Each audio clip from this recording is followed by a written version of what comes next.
नमस्कार, आप देख रहे हैं न्यूज फॉर नेशन और मैं हूं सांत्वना। आपके साथ बात करेंगे एक बार फिर से उत्तर प्रदेश विधानसभा चुनाव की। तो जो रुझान है वो आने शुरू हो गए हैं।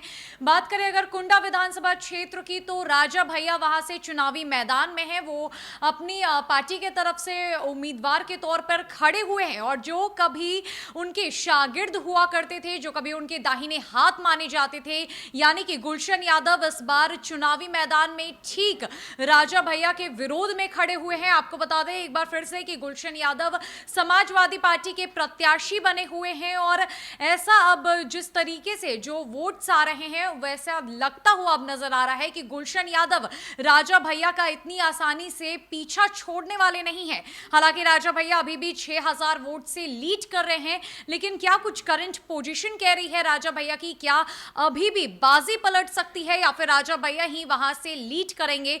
जानते हैं। इसके लिए हमारे साथ हमारे वरिष्ठ सहयोगी प्रियदर्शन है, जानते हैं उनसे।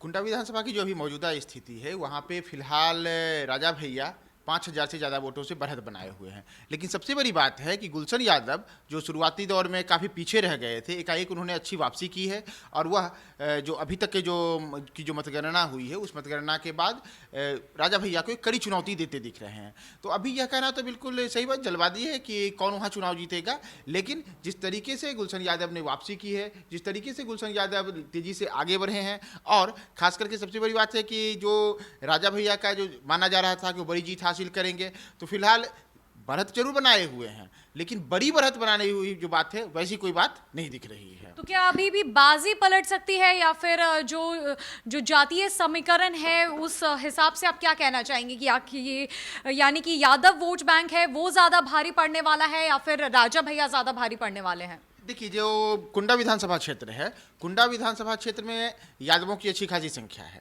और इसी कारण से वहाँ पर इनको टिकट दिया गया था गुलशन यादव को। गुलशन यादव का पुराना संबंध रहा है राजा भैया के साथ, तो जो इनकी चुनावी रणनीतियाँ बनती आई थी उन तमाम रणनीतियों से भली भांति वाकिफ़ हैं गुलशन यादव। साथ ही साथ जो उनका अपना एक जातीय फैक्टर की हम बात करें तो यादव जाति से आते हैं, यादव जाति की 1 लाख से ज़्यादा वोट है। दरअसल जो कुंडा विधानसभा क्षेत्र है वहाँ 3,40,000 से ज़्यादा मतदाता हैं। अभी तक की जो काउंटिंग हुई है उसमें 48,000 से ज़्यादा लोगों ने अभी काउंटिंग में जो है 48,000 के करीब वोटों की काउंटिंग पूरी हो चुकी है। जो वोटिंग हुई थी वो वोटिंग वहाँ पर करीब 60% हुई थी। यानी कि अगर आप देखेंगे तो अभी भी करीब 65 से 70,000 के बीच में काउंटिंग होनी शेष है। यानी कि अभी आधे से ज़्यादा वोटों की काउंटिंग शेष है। तो इस स्थिति में अभी जो आधे धीरे धीरे और काउंटिंग के चरण आएंगे तो उसके बाद कोई बदलाव हो जाए, इन संभावनाओं से हम इनकार नहीं कर सकते हैं। लेकिन फिलहाल ये जरूर है कि अगर विधानसभा चुनाव में 5000 की लीड, तो 5000 की लीड को भी पाटना एक बड़ी बात है।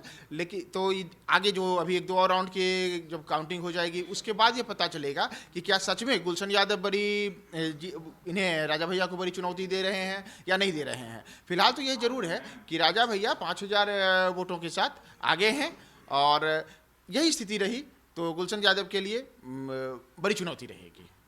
गुलशन यादव के लिए बड़ी चुनौती रहेगी। हालांकि ऐसा माना भी जाता रहा है कि राजा भैया ने आज तक जितनी भी चुनावी रणनीतियां बनाई है उसमें गुलशन यादव उनके पार्टनर रहे हैं। गुलशन यादव इस बात से अच्छी तरह वाकिफ है कि राजा भैया किस तरह की रणनीति बनाते हैं और इस बार के चुनावी मैदान में दोनों आमने सामने हैं। हालांकि 5000 वोटों का फासला चल रहा है, लेकिन ये अभी साफ स्थिति नहीं हो पाई है कि क्या राजा भैया ही लीड करेंगे। और अगर ऐसा नहीं होता है, अगर बाजी पलट जाती है तो ये बहुत बड़ी हार साबित होगी राजा भैया के लिए। और अगर ऐसा नहीं होगा तो समाजवादी पार्टी के लिए एक बड़ी चुनौती के रूप में ये विधानसभा सीट उभर कर सामने आएगी। जो भी कुछ तस्वीरें आगे चलकर साफ होगी वो भी हम आप तक जरूर पहुंचाएंगे। फिलहाल के लिए इतना ही। नमस्कार।